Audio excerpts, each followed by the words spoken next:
How to add apps to lock screen in iPhone. So let's start the video. First of all, open settings. In settings, scroll down and click on general.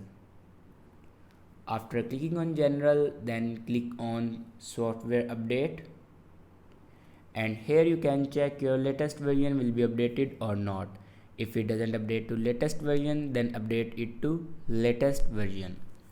After updating a latest version, then swipe down to your screen and then press and hold on your screen. Now click on customize and then click on lock screen.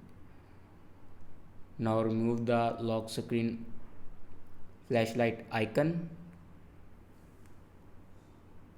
and then click on add.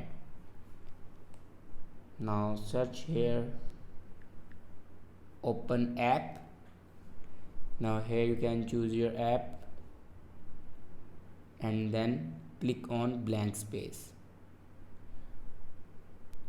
So this is the way to add app on lock screen in iPhone. I hope this video is helpful for you. Thanks for watching.